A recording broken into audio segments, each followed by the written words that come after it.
bien avec nous, on passe Nous allons justement accueillir une nouvelle thématique tout aussi intéressante qui est celle de s'informer sur Internet. Donc, on va accueillir de nouveaux intervenants pour parler de cette thématique, comment nos enfants s'informent sur Internet, comment on peut les aider à mieux s'informer sur Internet. Nous attendons nos intervenants. Qui arrivent. C'est pas eux qui sont à la bourre, c'est nous. Donc bon, on va... Je vois plein de merci dans le chat. J'espère vraiment que ça vous a été utile et merci à vous pour votre présence.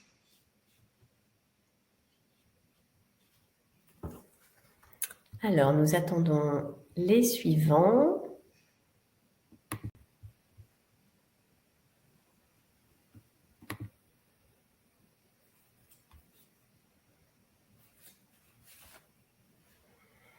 Alors, voilà, j'espère que nos intervenants suivants ne se sont pas impatientés et j'attends qu'ils arrivent à la porte. Comme toujours, quand il y a une voilà, on va introduire le sujet en les attendant. Qu'est-ce que tu en penses? Oui, là, on est en plein moment technique. C'est le moment où il faut faire une petite logistique technique pour avoir tout le monde. En effet, on va parler de l'information, de comment s'informer aujourd'hui sur Internet, comment s'informent nos enfants. Alors, je ne sais pas si vous avez eu la même enfance que moi, mais moi, j'ai été biberonnée à la télévision et j'ai été biberonnée à la messe du 20h. C'est-à-dire que c'était un moment, le 20h et France 2 d'ailleurs, je balance des chaînes, mais c'était vraiment ça. On se retrouvait tous dans le salon, on allumait la télévision, on regardait le 20h et c'était... Quand j'étais enfant et même plus tard, ça m'est resté. Je ne sais pas ce qu'il en est pour vous, vous qui nous regardez, comment vous vous informez. Mais c'est vrai que le 20h, c'était le médium d'information principal pour moi. Aujourd'hui, il y en a 1 million des sites d'information. On peut s'informer via YouTube, on peut s'informer via les réseaux sociaux. Beaucoup de jeunes s'informent via les réseaux sociaux.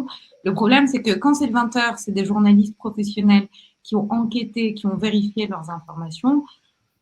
Quand c'est le marasme d'Internet avec les YouTube, les Facebook, etc., on ne sait pas qui se cache derrière. On ne sait pas qui est derrière ces informations. Et la problématique, évidemment, là, je vois de jolis visages. Alors, c'est un plateau très... Voilà, nos invités nous rejoignent. Toutes plus séduisantes les unes que les autres. Ah bah non, voilà. Nous avons un homme parmi nous. Mais qui est séduisant aussi, voyons. Je disais qu'on n'était que entre femmes, c'était le petit suspense, la petite blague.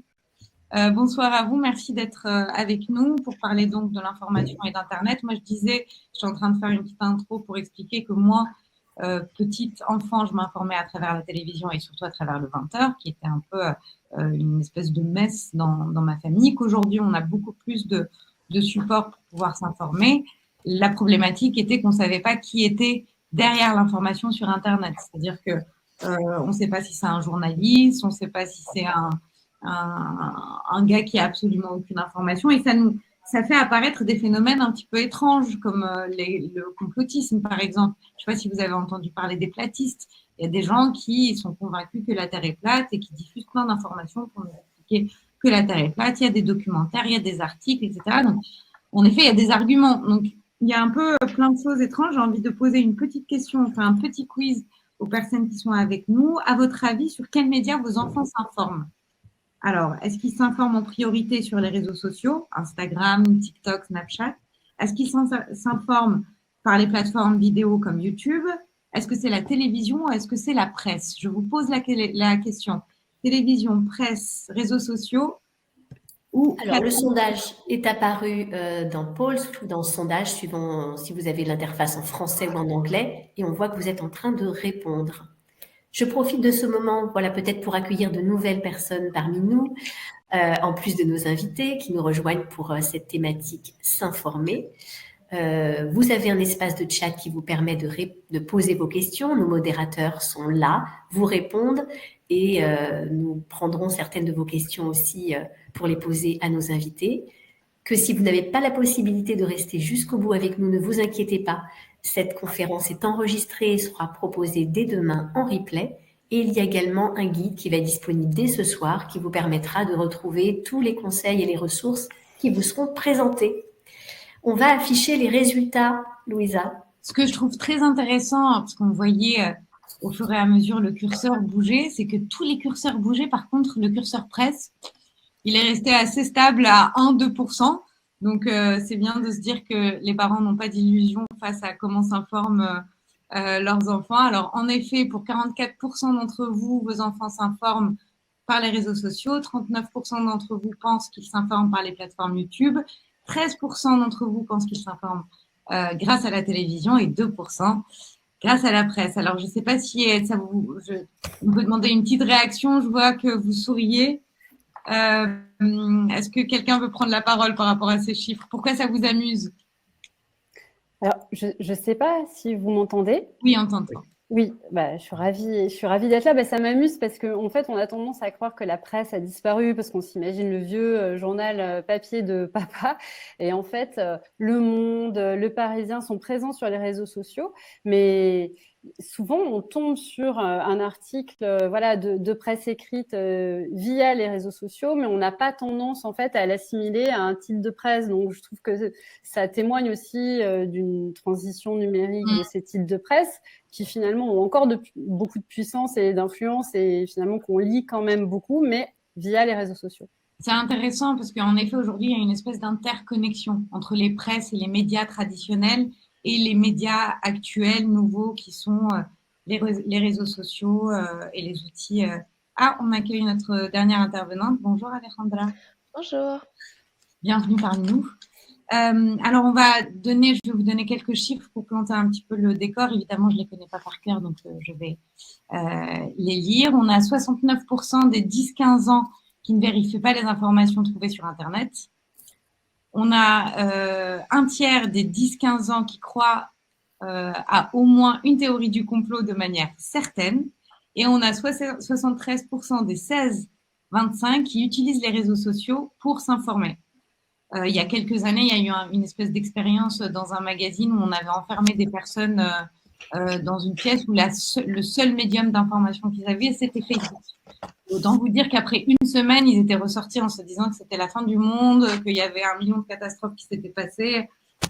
Et c'était des journalistes d'ailleurs qu'on avait enfermés pendant une semaine dans un appartement avec que Facebook pour se renseigner. C'était assez dramatique. Et ce qui, dans les informations sur Internet, ce qui nous fait peur, évidemment, et ce qu'on a vu émerger de plus en plus et se diffuser de plus en plus, c'est les fake news. Alors, les fake news, qu'est-ce que c'est? Ça porte bien son nom d'ailleurs, hein, c'est une information fausse, c'est en traduit de l'anglais.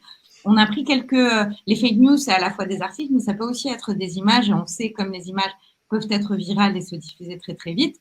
Et j'ai sorti un petit exemple qui m'amusait beaucoup de détournement, de manipulation d'images et d'informations, qui est voilà, donc nous avons le prince qui fait un doigt d'honneur, le prince William. Et donc ça a été vraiment diffusé, c'est une vraie photo qui a été diffusée. Et quand on retourne par un autre angle, on voit très bien qu'en fait, non, il est en train de dire qu'il a eu 3 enfants, en fait, que c'est le troisième et que tout va bien. Donc, c'est anecdotique, c'est un peu rigolo, mais ça permet de voir comment on peut détourner une image, diffuser une information qui est complètement erronée, et parfois ça peut être très dangereux. Alors, on va commencer notre petit tour de table par Virginie. Bonsoir Virginie, qui travaille au CNI. Alors Virginie, est-ce que tu peux dans un premier temps présenter ce que c'est que le CLEMI? Oui, alors le CLEMI, c'est le Centre pour l'éducation aux médias et à l'information. On a 4 missions principales. La première, c'est la formation des enseignants. La deuxième, c'est la production de ressources pédagogiques pour les profs, mais aussi pour les familles. La troisième, c'est le fait d'encourager le développement de la pratique médiatique au sein des écoles, donc la création de journaux, parce que la presse papier a encore beaucoup de succès à l'école, surtout à l'école primaire, mais aussi au collège, au lycée, les web radios, les web télé. Et puis, on organise des événements toute l'année et on organise un événement plus particulièrement au mois de mars qui fait le lien entre le monde de l'école et le monde des médias, qui est la semaine de la presse et des médias dans l'école, qui mobilise plus de 4 millions d'élèves. L'information est un enjeu très important, capital en ce qui concerne le développement de l'enfant.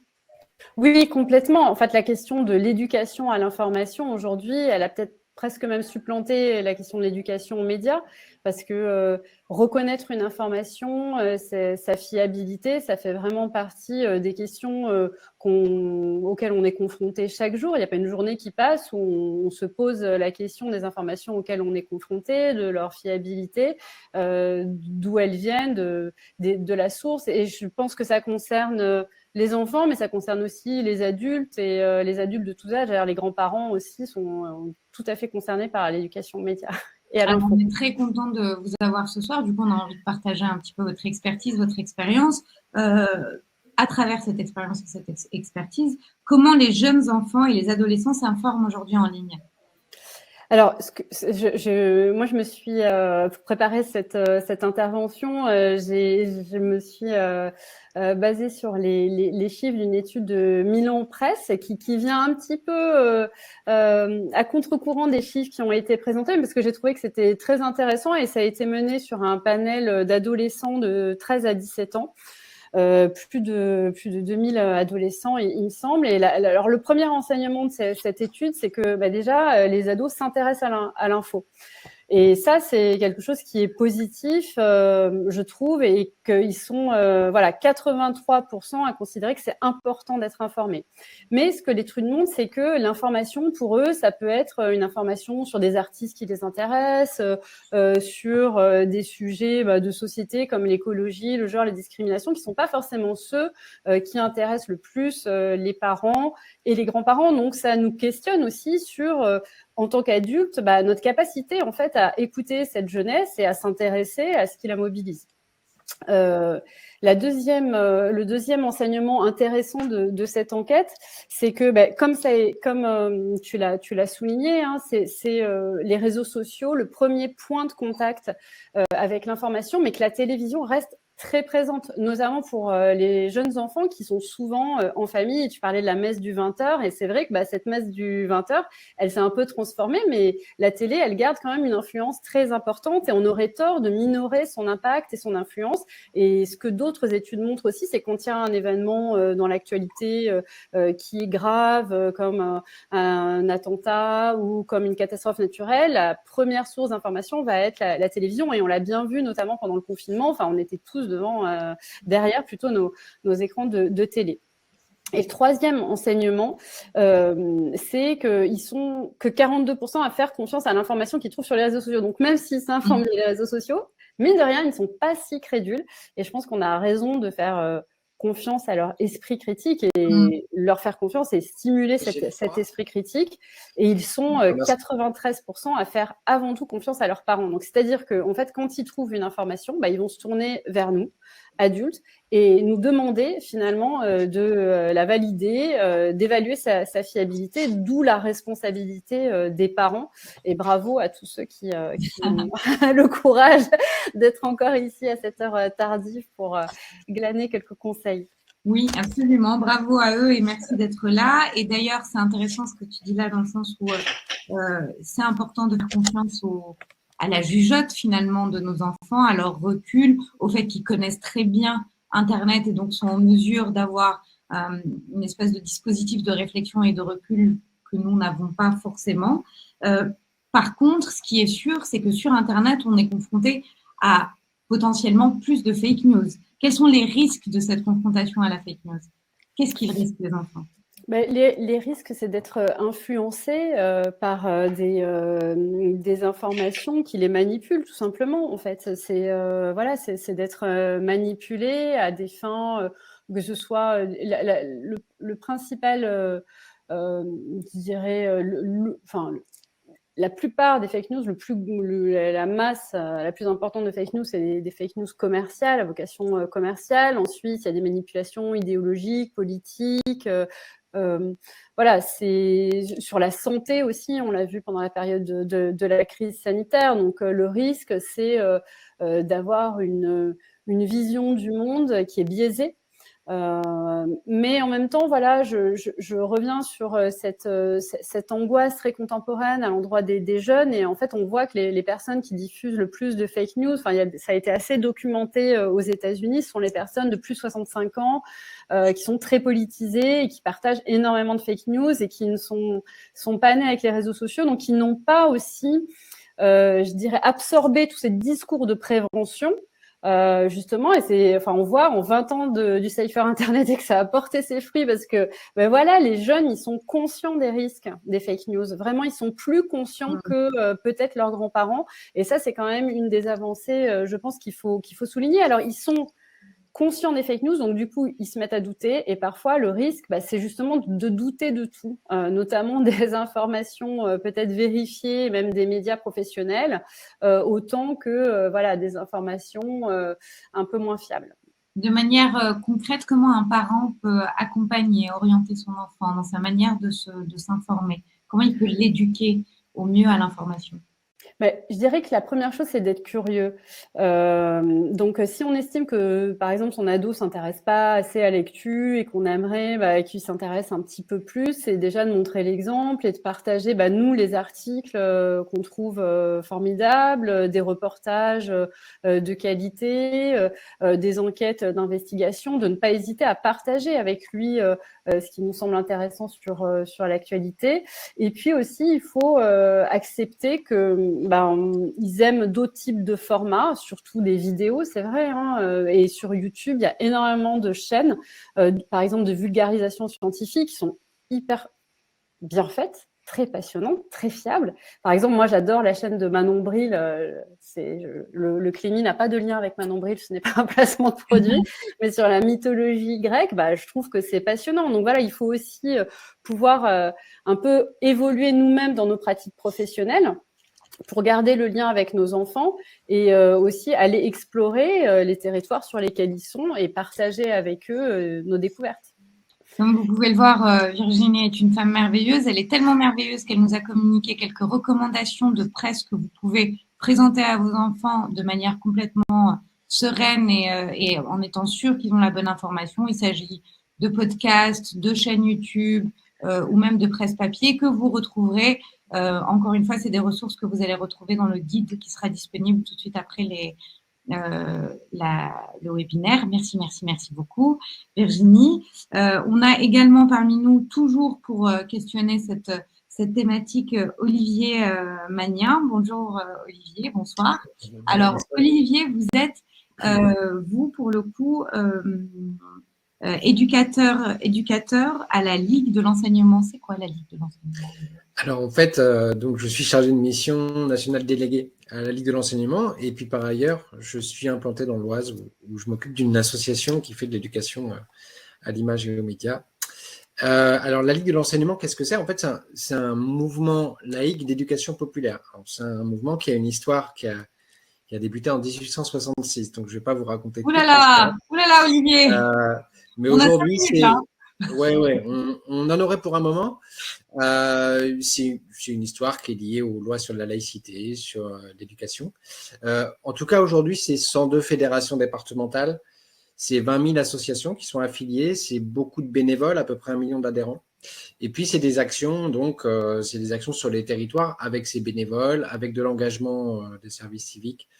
Donc des actions autour de l'information.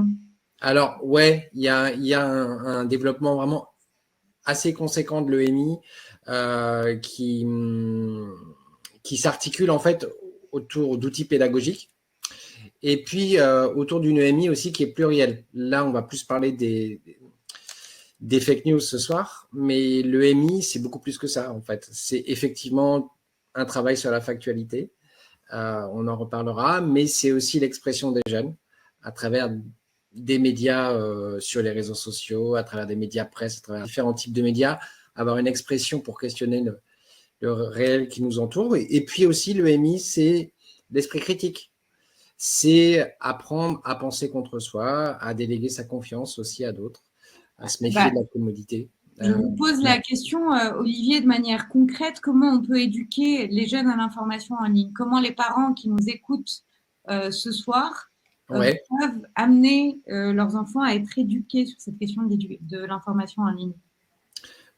Pour essayer de compléter les conseils de Virginie, que Virginie vient de donner, parce que sur l'ouverture au monde, le développement d'une lecture de la presse, l'accompagnement, l'encouragement à lire la presse dès le plus jeune âge, moi je la rejoins à 3000%. Je pense que c'est déterminant, quoi. Après, pour compléter son propos, je dirais aussi essayer de travailler assez tôt à comprendre la notion même d'information. Vous avez parlé des jeunes et de l'information à travers le sondage qu'on a fait là au début de la conférence, mais en fait, la notion d'information pour les jeunes, elle est très diversifiée, ce qui veut dire que c'est très difficile à mesurer. Vous allez avoir des résultats différents.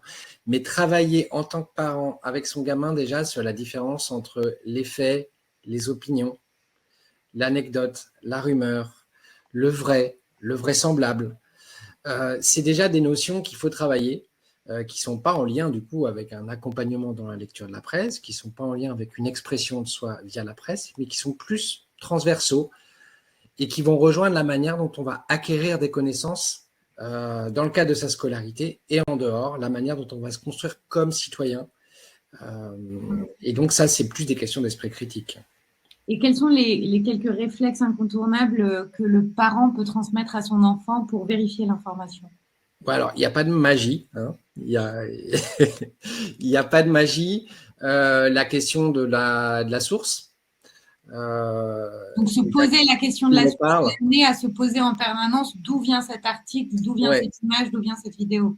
Voilà, la question de la source, en sachant que cette question-là n'est peut-être pas suffisante et sera de plus en plus complexe. Hein. On entre dans une ère deepfake et autres. Donc, c'est complexe de repérer toutes les manipulations potentielles, mais déjà de voir qui me parle, ce que disent les experts aussi à propos d'une question, mes propres opinions, quelles sont-elles?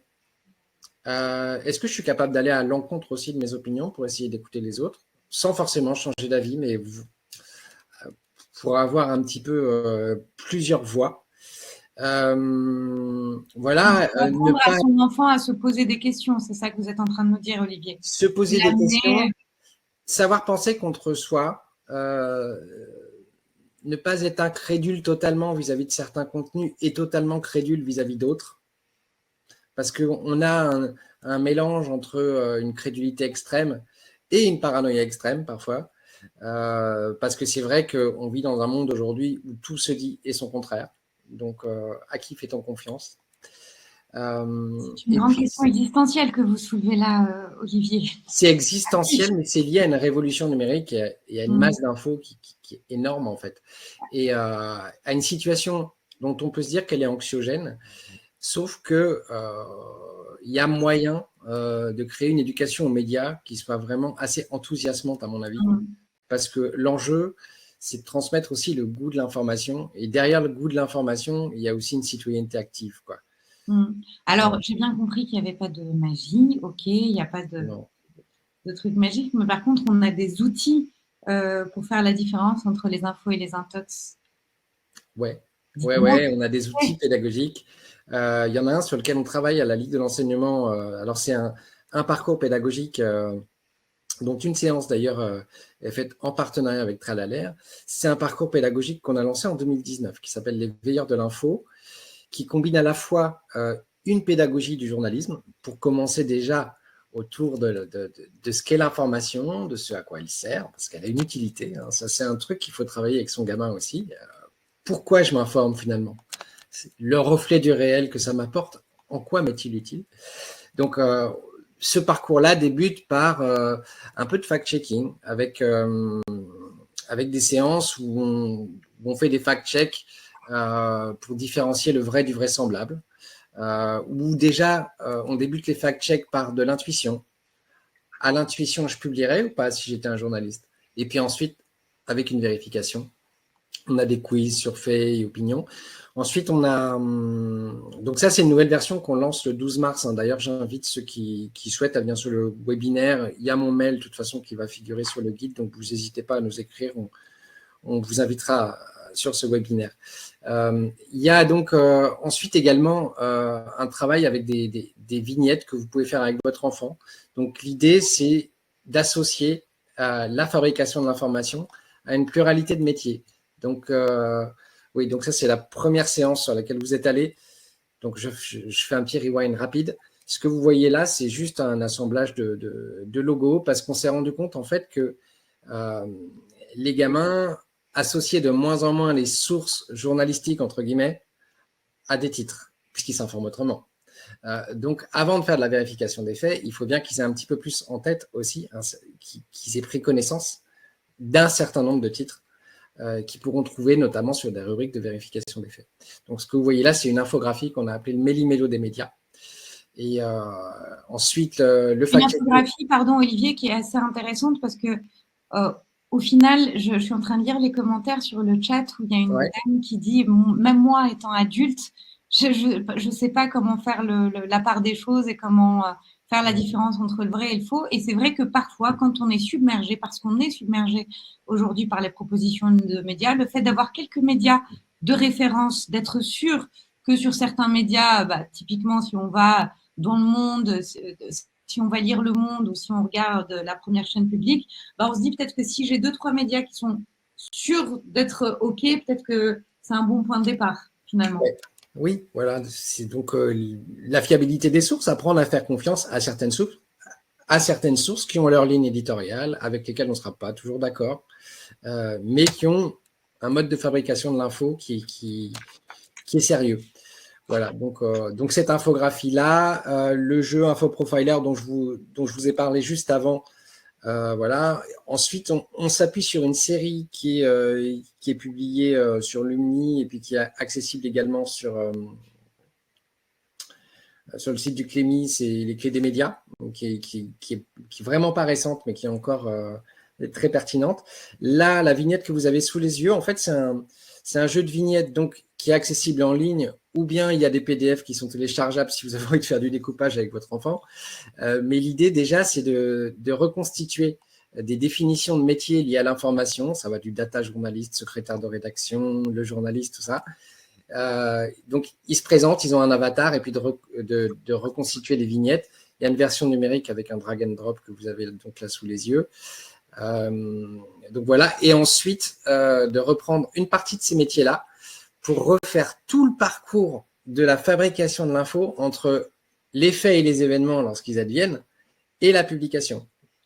Donc, alors, ça peut sembler, là on a une espèce d'impression, comme on n'est pas en train de manipuler l'outil, une impression un peu de flottement. Est-ce que concrètement, ça veut dire quoi? Ça veut dire qu'on a des outils qui ne sont pas de la magie, mais qui peuvent nous aider quand même à essayer d'avancer ensemble avec son enfant et de l'orienter au mieux dans cette question de son éducation à l'information.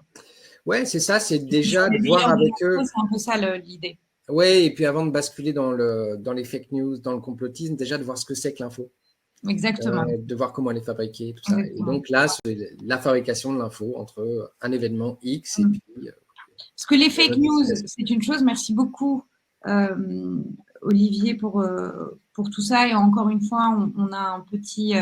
vous allez avoir toutes ces ressources disponibles pour approfondir après le webinaire. Et la question de la fake news ou alors de la multiplication d'informations nous amène aussi à celle des discours de haine, parce que dans ces articles, dans ces informations, peuvent se cacher des discours qui vont être très violents, très haineux, et qui vont amener nos enfants à des choses qui peuvent être assez mauvaises pour eux. J'ai un petit état des lieux à présenter. Enfin, concernant l'état des lieux, c'est un peu difficile en fait de se faire une idée précise et chiffrée, parce que c'est difficile de faire des études concrètes par rapport à ça, mais on a aujourd'hui autour de la table plein de spécialistes, de conseillers qui vont nous en dire plus. Avant de faire intervenir Chani, j'aimerais vous poser une question à vous qui nous regardez. Donc, petit quiz, c'est l'instant quiz. La question est la suivante. Pensez-vous que votre enfant a déjà été exposé à des discours de haine en ligne? Oui ou non?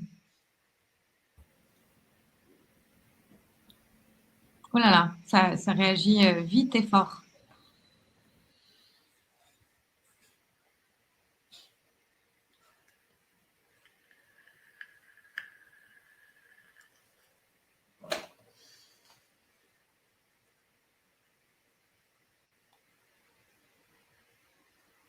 Ça module, ça module, ça module, ça avance, ça fluctue.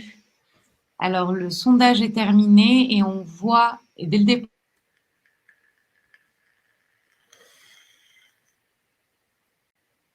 Nous avons perdu Louisa, je prends le relais. Donc, on voit que vous êtes 62% à penser que vos enfants ont déjà été exposés à des contenus haineux et non à 37%. Du coup, Chani, est-ce que merci d'être avec nous. On va essayer de te présenter et nous dire ces discours de haine en ligne, en fait. Qu'est-ce que c'est, en fait, qu'est-ce que c'est déjà et à quoi nos enfants sont exposés? Bien sûr, donc moi, je travaille pour une délégation interministérielle qui dépend de la Première ministre et qui lutte contre le racisme, l'antisémitisme et la haine anti-LGBT. Et je suis particulièrement en charge des questions de lutte contre la haine en ligne. Et les chiffres que je vois s'afficher ici sur mon écran sont intéressants parce qu'ils correspondent exactement en fait aux chiffres qui ont... Oui, tu es revenue, Louisa, c'est bon. Mystérieux, je n'ai plus de Wi-Fi. Donc, merci les téléphones portables parce que je suis en partage de connexion. Pardon pour cette absence non désirée. J'avais lancé Chani pour qu'elle nous parle du coup de ces discours de haine. Qu'est-ce que c'est, à quoi nos enfants sont confrontés? Ouais, je suis moi-même en partage de connexion parce qu'ici, il n'y a pas de Wi-Fi non plus, donc ça fonctionne bien. Oui, non, ce que je disais, c'est que c'est intéressant parce que ça correspond vraiment... ça correspond plutôt aux chiffres de l'enquête de l'association Génération Numérique pour l'année 2022, qui stipule justement que 6 jeunes sur 10 ont déjà été exposés à du contenu choquant sur Internet ou sur les réseaux sociaux. Donc voilà, on était à 60-40 à peu près, donc ça correspond. D'abord, je pense que ce qu'il est important de dire à ce sujet, c'est qu'il ne faut pas décorréler ce qui se passe en ligne de ce qui se passe hors ligne. Les réseaux sociaux, ça peut être un catalyseur, parfois une caisse de résonance de ce qui se passe, mais en tout cas, on ne peut certainement pas en faire une lecture seule. Et donc, il y a d'abord un contexte qui est assez propice. Il y a une parole de haine qui est vraiment de plus en plus décomplexée. Et ça se passe déjà au plus haut niveau, puisque au niveau politique, on a quand même un candidat aux élections présidentielles qui a été condamné pour incitation à la haine. Il y a des propos racistes aussi qui ont été tenus récemment à l'Assemblée nationale par un député. On a aussi un certain nombre de plaintes qui ont été déposées suite à des propos tenus sur des chaînes d'infos, par exemple comme CNews, ou sur des programmes comme Touche pas à mon poste. Et ça se traduit forcément directement dans la rue et évidemment par extension dans les cours de récréation. Donc voilà, on retrouve forcément en ligne cette parole décomplexée. Et puis la nature des discours, plus spécifiquement la nature des discours auxquels ils sont confrontés, je dirais que c'est la même que celle auxquelles sont confrontés les adultes. Le racisme, l'antisémitisme, les LGBT-phobies, la xénophobie, le sexisme et j'en passe. À savoir que la haine, ça se distingue vraiment des autres formes de violence qu'on peut trouver, qui sont tout aussi malheureusement qu'on peut trouver tout autant, mais que sont par exemple le cyberharcèlement ou la désinformation, comme on vient de le voir. Et puis après, il y a vraiment des spécificités quant à l'exposition des enfants au contenu de haine. Donc voilà, il faut commencer par dire qu'ils ont un temps d'écran qui est particulièrement élevé, puisqu'ils passent plus de 4 heures en moyenne par jour devant les écrans. Au-delà du temps d'écran, évidemment, ils ont une pratique accrue, on le sait. Les jeunes, ils sont sur 8 réseaux sociaux en général différents en moyenne. Et puis, comme on l'a dit, il y a l'enquête de l'association Génération Numérique qui démontre qu'il y a donc ces 6 jeunes sur 10 qui ont déjà été exposés, 31% des jeunes de 11 à 18 ans qui ont déjà vu circuler des propos racistes. Et puis, au-delà de ça, il faut ajouter qu'ils ne sont pas forcément sensibilisés, pas toujours sensibilisés à reconnaître, donc à identifier ou même à adresser ces contenus de haine en ligne, puisque, par exemple, il y a seulement 1 jeune sur 3 qui signale le contenu choquant ou haineux, l'auteur de ce contenu, au réseau social ou autre. Et il y a seulement 24% qui considèrent d'ailleurs qu'ils ont été sensibilisés aux risques auxquels ils s'exposent sur les réseaux sociaux. Et ça, c'est d'après la dernière enquête de e-enfance et la Caisse d'épargne. Ce qui est intéressant dans ce que vous nous dites là, c'est que quelque part, Internet, c'est un miroir grossissant de ce qui se passe dans la vie de tous les jours et qu'après, la problématique, c'est que c'est un miroir grossissant, déformant et puis qui peut se diffuser à très, très, très, très, très large échelle. Et c'est là que la problématique se pose. D'ailleurs, quel impact on peut constater sur la construction de l'opinion de l'enfant d'être confronté à ces discours de haine? Oui, alors forcément, l'impact, il est plus approuvé. On manque pas d'études à l'international d'ailleurs qui montrent à quel point cette exposition à la haine, elle a des conséquences sur la santé mentale des jeunes évidemment et sur leur construction et sur leur comportement. Et alors, je fais un petit focus jeux vidéo parce qu'on a fait on a initié un travail récemment de plusieurs mois sur la promotion du civisme dans le jeu vidéo. Et dans ce contexte, on a lancé un travail de diagnostic, un travail de sciences comportementales en fait, pour faire un peu un état des lieux de l'incivisme dans le jeu vidéo et relever les bonnes pratiques, et essayer de comprendre, de capter un peu mieux de quelle toxicité on parle dans les jeux vidéo.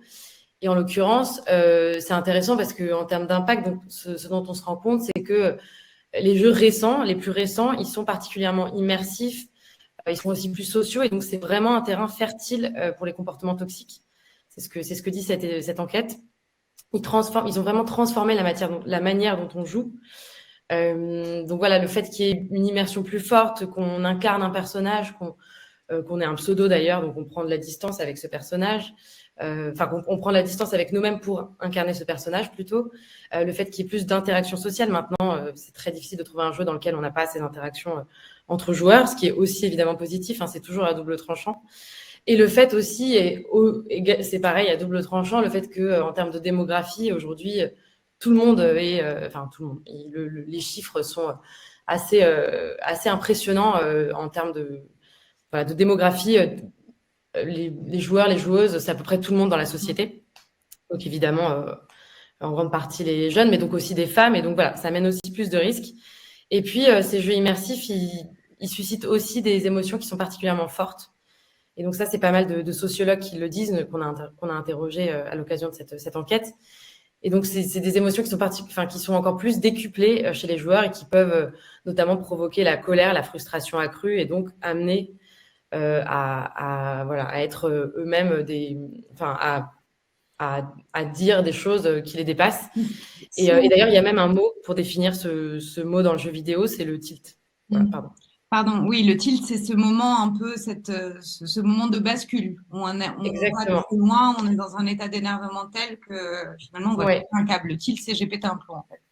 Oui, c'est ça. Et juste par rapport à l'impact, est-ce que c'est possible de rajouter parce que justement, j'avais envie de vous réamener à leur impact sur l'opinion, c'est-à-dire que quelque part, le fait d'être confronté trop souvent à ce discours de haine, ça fait quoi? Ça le démocratise et du coup, on peut avoir l'impression que c'est moins grave si on entend trop souvent un discours homophobe balancé comme ça ou alors misogyne. Du coup, plus on l'entend, plus on s'y habitue et plus finalement ça le démocratise et on le dit aussi peut-être facilement. Oui, il y a une habitude qui se crée et ça, c'est toute génération confondue. C'est-à-dire que pendant longtemps, on a laissé sur les réseaux sociaux... on a surtout pensé que les réseaux sociaux, c'était un sas de décompression, Internet en général d'ailleurs, et les réseaux sociaux. Et donc, quelque part, pour certains, il y a pas mal de gens qui ont pris la parole jusqu'à il y a peu encore pour dire que, après tout, c'est pas plus mal, c'est un défouloir. Et donc, ensuite, soi-disant... dans la vie, ce serait plus tendre. Mais maintenant, on a eu un certain nombre d'exemples malheureusement dramatiques parfois de cet impact dans la vie hors ligne. Et donc oui, on a beaucoup banalisé ce qui se passait en ligne et donc on a peu pris de réflexes civiques en fait. Mais je dirais quand même que parce qu'il ne faut pas voir les choses tout en noir et certainement pas sur ces sujets qui sont extrêmement complexes et absolument pas... c'est beaucoup plus... c'est un problème protéiforme et franchement, il y a aussi plein de choses positives qui résultent de cette pratique des réseaux sociaux, c'est certain. Et je dirais que ces dérives, les nouvelles générations, elles en ont particulièrement conscience. Peut-être même plus que nous, quelque part. D'abord, 64% d'entre eux, ils ont le sentiment des jeunes ont le sentiment de s'exposer à des risques en fréquentant les réseaux sociaux. Donc, c'est quand même un chiffre assez élevé. Et puis, les acteurs émergents, notamment de la lutte contre la haine en ligne, sont particulièrement jeunes. On a des associations de lutte contre la haine en ligne. Il y a plein qui nous expliquent. Il y a notamment Stop Ficha, par exemple, qui lutte contre les cyberviolences sexistes et sexuelles. Il y a évidemment e-enfance Et chacune de ces associations nous fait part, avec lesquelles on travaille, nous font part du fait qu'il y a plein de jeunes qui veulent les rejoindre. Alors, c'est plus ou moins possible selon les missions, évidemment, mais en tout cas, il y a vraiment cet intérêt de la part des jeunes. Et ça se retrouve parce qu'il y a aussi beaucoup aujourd'hui de porte-parole au sein de ces jeunes générations. Voilà, il y a des porte-paroles qui sont des victimes, notamment qui alertent sur ces questions-là. Par exemple, on a vu les streameuses dernièrement qui ont expliqué les violences sexistes et sexuelles qu'elles subissent en ligne. Et puis, il y a les témoins aussi. Il y a de plus en plus d'initiatives qui sont mises en place par ces témoins pour répondre à cette... Encore une fois, la bonne nouvelle, c'est qu'il y a plein de ressources pour vous aider à faire face à ça, vous les parents qui évidemment seront à disposition après le webinaire. Et d'autre part, en fait, si on doit retenir une chose, c'est que le discours de haine, ce n'est jamais pas grave. C'est-à-dire même si c'est rentré dans peut-être le langage courant comme une espèce de blague ou quoi que ce soit, en fait, non. Un discours de haine, que ce soit à la maison, sur le web, ce n'est jamais pas grave. Et en l'occurrence, merci beaucoup, Chani. Et en l'occurrence, ce n'est pas non plus impuni. C'est-à-dire que c'est pas parce que on est derrière son écran qu'on est protégé des conséquences de ses propos. Et d'ailleurs, on a avec nous Alejandra. J'aime bien le dire avec l'accent parce que c'est l'impression que je le dis bien, mais pas. Vous le dites bien, oui, en effet. Alejandra, pas le cas pour tout le monde. Merci d'être là. Vous êtes juriste à l'association Point de Contact, qui est une plateforme de signalement de contenu illicite en ligne. Alors, expliquez-moi déjà, qu'est-ce que ça veut dire signaler un contenu illicite en ligne? En fait, ça veut dire que tout internaute peut nous signaler à travers des outils de signalement, du coup, qu'on met à disposition gratuitement, des contenus illicites en ligne, donc y compris les contenus haineux. Alors, on va repartir peut-être un petit peu du départ. Parce que souvent on dit, oui, mais c'est mon droit à m'exprimer, c'est la liberté d'expression. Quelles sont les limites de cette liberté d'expression juridiquement parlant? Parce que comme il y a une loi dans la vraie vie, il y a aussi des lois dans le numérique. Alors oui, en effet, je pense que je vais quand même parler un petit peu du contexte. En fait, on peut déjà constater que le public et notamment les plus jeunes ont tendance à penser que sur Internet, voilà, on peut tout dire et voilà, et que tout le monde est un peu dans l'impunité, qu'il n'y a aucun contrôle. Du coup, comme le dit Chani aussi, 6 jeunes sur 10 ont déjà été exposés à des contenus choquants à eux, mais seul 1 sur 3 les signale. Donc voilà, on voit bien qu'il y a un problème. Parce qu'on ne sait pas que c'est possible, parce qu'on ne sait pas qu'il y a un recours possible. Voilà. Donc, signaler un contenu haineux, c'est la ressource que vous autres parents et que vos enfants ont pour justement lutter contre ça, pour pouvoir obtenir, réparation, pour pouvoir retirer le contenu, pour pouvoir. En fait, c'est ça. À ce moment-là, il faut se demander en fait jusqu'où va la liberté d'expression, c'est-à-dire quelles sont les limites, qu'est-ce qu'on peut dire, ne pas dire ou faire. Donc, un peu pour revenir à l'essentiel, la liberté d'expression reste l'un des fondements de la liberté démocratique, mais évidemment. Il y a des limites qui sont bien sûr imposées par la loi. Donc, c'est une loi qui peut varier d'un pays à l'autre. Donc, ce qui est pas permis pour nous peut l'être dans un autre pays. En France, en France aussi, ce qui est reprimé hors ligne l'est normalement en ligne. Donc, Internet, c'est pas un espace de non-droit. Et en plus, les sanctions, on peut dire qu'elles sont plus graves lorsque les propos sont publics. C'est-à-dire lorsqu'ils sont tenus lors d'un événement public, mais c'est également lorsqu'ils sont publiés sur un réseau social, c'est-à-dire s'ils peuvent être lus, vus ou entendus par un groupe de personnes un peu indéterminées, n'ayant aucun lien entre elles. Donc en fait, ce qu'il faut aussi comprendre, c'est que la haine en ligne en soi, ce qui est compliqué, c'est que c'est pas un terme juridique. Donc sa définition et même ses contours peuvent varier en fonction des acteurs. Et enfin, nous devons distinguer aussi les types de discours, c'est-à-dire il y a des contenus qui peuvent nous sembler désagréables ou heurter, notre sensibilité, mais qui ne sont pas pour autant contraires à la loi. Donc voilà, le principe demeure toujours la liberté d'expression, mais il faut avoir à l'esprit qu'il y a des limites qui sont claires et qui sont établies par la loi. Mais justement, Alejandra, moi, j'ose pas le faire, mais est-ce qu'on pourrait avoir un exemple concret de qu'est-ce qui est de l'ordre de l'infraction? Quel type de mots, quel type de... Oui, bien sûr. Alors, n'ayez pas peur de cette slide, je vais vous l'expliquer de manière un petit peu plus simple. Voilà, la première infraction, en tout cas, de haine en ligne dont je voulais vous parler, c'est la provocation à la haine, à la violence ou à la discrimination. Du coup, c'est envers une personne ou un groupe de personnes en raison de leur origine, de leur religion, leur sexe, orientation sexuelle ou handicap. Du coup, en gros, c'est une atteinte sur la base de ce qu'on appelle une catégorie ou un groupe protégé par la loi. Donc voici un peu pour que vous voyez ce qu'on reçoit en termes de signalement dans la pratique, des commentaires avec des propos qui sont haineux et qui peuvent être bien sûr réprimés par cette infraction. Voilà 2 exemples de signalements qu'on a reçus. Je vous appelle à agresser chaque Chinois que vous croiserez dans la rue, ou c'est la chasse aux Asiatiques, vous bridez. Bref, on voit bien que c'est des signalements qui sont haineux et qui visent un groupe de personnes en raison de leur appartenance en fait, de leur origine ou leur nation. C'est-à-dire quand on Oui. dit allez faire du mal à tous les Chinois, j'ose pas le dire, je sais pas comment l'exprimer, ça me met mal à l'aise. Mais là, pour le coup, on est passible d'une punition pénale.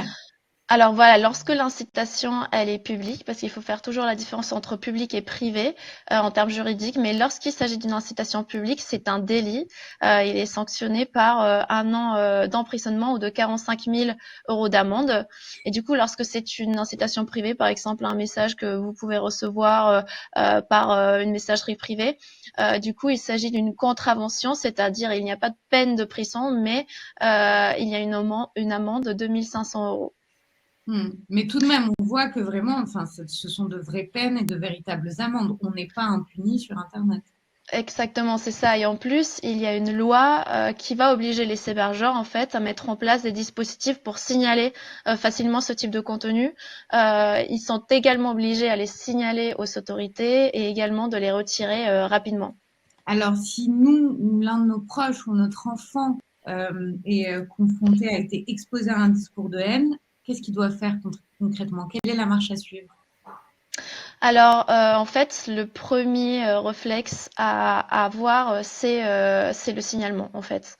On peut également, on peut signaler directement au réseau social en question, par exemple, si le contenu est publié sur un réseau social, mais vous pouvez également signaler les contenus à point de contact. Donc, bon, là, j'avais préparé quelques La question, exemples. c'est signaler à qui, à quoi et comment. Voilà, On peut aller exactement. sur... Donc, en gros, ce qui est plus simple, c'est de signaler directement à la plateforme où le contenu est publié en ligne. Ça veut dire quoi? Leur envoyer un mail, leur passer un coup de fil? Alors non, les plateformes normalement mettent à disposition des internautes des outils assez simples d'utilisation. Ça va être normalement des petits points à droite d'un contenu ou d'un compte pour pouvoir signaler rapidement le compte et choisir un peu quelle est pourquoi on signale le compte, quelle est la raison. C'est-à-dire, est-ce qu'il s'agit d'un contenu de haine en ligne? Est-ce qu'il s'agit d'un contenu de violence sexuelle sur mineurs? Donc voilà, c'est une option de signaler directement à la plateforme. C'est aussi ce qu'on conseille. On peut aussi signaler aux autorités compétentes. Il y a une plateforme qui s'appelle Pharos. En fait, c'est la plateforme nationale, c'est le portail national de signalement de contenu illicite en ligne. Mais on peut également, c'est pour ça que je suis là, signaler ces contenus à point de contact. Donc on point peut de contact. appeler, on peut vous envoyer un mail. Alors voilà, non, on peut pas nous appeler, on peut pas nous envoyer des mails, il faut passer par nos outils de signalement. Donc, en gros, pour faire vite, nous existons depuis plus de 20 ans et comme j'ai dit avant, nous avons mis à disposition des internautes des outils pour nous signaler des contenus illicites en ligne. Donc, nous coopérons avec les autorités, les hébergeurs et grandes plateformes, bien sûr, pour le retrait des contenus illicites. Donc voilà, après j'ai ajouté un petit peu plus d'informations dans les slides que je vais pas beaucoup développer, mais en gros nous sommes également membres d'un réseau important qui œuvre à la lutte de contenu d'exploitation sexuelle de mineurs, et nous sommes également, nous formons partie du consortium Safer Internet France. Donc avec nos chers collègues Internet sans crainte et aussi e-enfance. Ce qui est très important à retenir quand même, c'est que non, les agressions sur Internet ne sont pas impunies, que vous autres parents, que vos enfants ont des recours, qu'ils passent dans un premier temps par le signalement. Pour signaler, il y a énormément d'organismes qui peuvent vous aider si vous ne passez pas directement par le site où est publié ce contenu haineux. En l'occurrence, encore une fois, toutes les ressources, tous les sites où vous pouvez signaler les contenus haineux vont être mis à disposition dans le petit guide après le webinaire. Et on a bien vu que ça pouvait être puni par de la prison, par des amendes. On peut, en signalant aussi, faire retirer des contenus. On est bien d'accord, Alejandra? C'est bien ça. Et donc, vous avez des recours réels, quoi. Ne pensez pas que vous êtes impuissant face à voilà, ça. en fait, parfois, quand on parle de signalement au grand public, ça peut rester assez flou. C'est-à-dire, j'envoie un signalement, mais qu'est-ce qui se passe derrière? Est-ce qu'il est vraiment pris en compte? Voilà, on exige aussi de la transparence aux acteurs qui gèrent les contenus et notamment les plateformes. Donc, je vais juste vous montrer comment nous on traite les signalements. Donc, bon, voilà un peu à droite, vous pouvez voir les différents outils de signalement qu'on met à disposition du public, qui sont disponibles sur notre site web. Donc, n'hésitez pas à les consulter et à les télécharger et à nous signaler des contenus. Donc, à droite, vous pouvez voir un peu le schéma du signalement, c'est-à-dire lorsqu'on reçoit un signalement d'un contenu potentiellement illicite fait par un internaute, en gros, notre équipe d'analystes se pose deux questions. La première question, c'est est-ce que le contenu il est illicite? Et la deuxième question, c'est est-ce qu'on est compétent pour le traiter? Si oui, on va vérifier l'accessibilité du contenu et on va essayer de localiser le serveur de l'hébergement, c'est-à-dire où est-ce que le contenu se trouve hébergé et par qui. Lorsqu'on a toutes ces informations, on va transmettre le signalement aux autorités compétentes, donc à Pharos pour, en gros, la judiciarisation, pour ouvrir des enquêtes, et on va le transmettre également à l'hébergeur pour le retrait du contenu. Et quelque chose qui est aussi très important de dire, est que il est possible de faire des signalements anonymes ou non anonymes. C'est-à-dire, dès lors que l'internaute nous communique son adresse mail, on va toujours vous répondre et vous donner un suivi sur le signalement et les actions qu'on a entreprises, mais également on va vous communiquer des bonnes pratiques et des conseils à suivre ou vous diriger vers des structures de prise en charge adaptées. Voilà, un peu pour apporter un côté transparence au signalement qui est toujours un peu flou et un peu dans le dark. En tout cas, il ne faut pas hésiter à aller plus loin et à se renseigner sur les différents outils et plateformes de signalement. Encore une fois, on vous met des petites ressources qui vont être très utiles. Merci beaucoup, Alejandra. On va conclure, une fois n'est pas coutume, avec Axel qui a plein de petits tips et plein de ressources à nous recommander. Alors, je vais d'abord passer sur cet écran. Alors, je vais d'abord passer un message parce que on nous a fait passer dans le chat qu'il était important, et c'est vrai, donc rappelons le rôle important des profs documentalistes dans l'éducation aux médias, à l'information. On n'en doutait pas une seconde. Je vois Virginie, je vois nos experts acquiescer. On est tout à fait d'accord. Et donc, le Clémy, là, Olivier nous l'a rappelé aussi avec le travail des veilleurs de l'info. Il y a des outils à votre disposition aussi pour vous aider à votre éducation aux médias et à l'information. À Internet sans crainte, on y participe aussi. Ça fait partie de nos champs d'action. Et on a notamment un outil qui s'appelle InfoHunter, qui est dédié aux enseignants, mais aussi à tous les acteurs de l'éducation populaire pour pouvoir sensibiliser les jeunes à l'éducation aux médias et à l'information. Et on a créé l'année dernière justement un parcours. En fait, on propose des parcours numériques pour adresser ce sujet. Et on en a un qui est spécialement dédié à expliquer les mécanismes de la haine en ligne et particulièrement la haine ethnique et religieuse. Donc, c'est un sujet sensible, pas forcément facile d'avoir les supports et les mots et le bon accompagnement pédagogique pour l'aborder. Donc, vous avez l'outil, le guide pédagogique pour vous accompagner. Et je dis aussi qu'on a nos dossiers dédiés à la fabrique de l'info. Et parce qu'on est dans le cadre du Safer Internet Day et que l'on conclut cette séquence, merci à tous ceux qui sont restés avec nous pendant ces 3 heures. On fait des kits scolaires pour aider à mener des ateliers pour le Sefer Internet Day, mais aussi toute l'année, parce que le Sefer Internet Day, c'est l'occasion mais il y a toute l'année où on peut faire de la sensibilisation. Et en complément, nous avons des kits famille pour pouvoir prolonger ce discours à la maison. Et on en a un dédié à chercher et vérifier l'information en scolaire pour les primaires, au collège et au lycée. Et à la maison, c'est pareil, un support pour en parler avec ses enfants, quand on est parent d'enfants, et plutôt avec ses ados, parce qu'on ne va pas avoir le même discours. Ça vous permettra, en complément des guides, de retrouver nos ressources, mais aussi des ressources de beaucoup d'acteurs qui ont été autour de la table avec nous ce soir. Merci à tous, merci Axel. On espère encore une fois que tout ça vous a été utile. Sachez que vous n'êtes pas tout seul pour faire face à toutes ces questions, qu'il y a énormément de ressources, on va vous les mettre à disposition et que vraiment, il ne faut pas avoir peur de tout ça, il faut essayer de le comprendre, il faut essayer de comprendre vos enfants et de les accompagner au mieux. Voilà, bah écoutez, très belle soirée, bon appétit pour ceux qui vont se mettre à table. Et pour conclure, donc, vous pourrez revoir en replay cette conférence. Et le guide dont on vous parle depuis le début est déjà en ligne. Vous pouvez vous rendre directement sur la page de la conférence. Donc, normalement, si vous êtes là, c'est que vous vous êtes inscrit ou que vous avez accédé au lien. Vous revenez sur cette même page.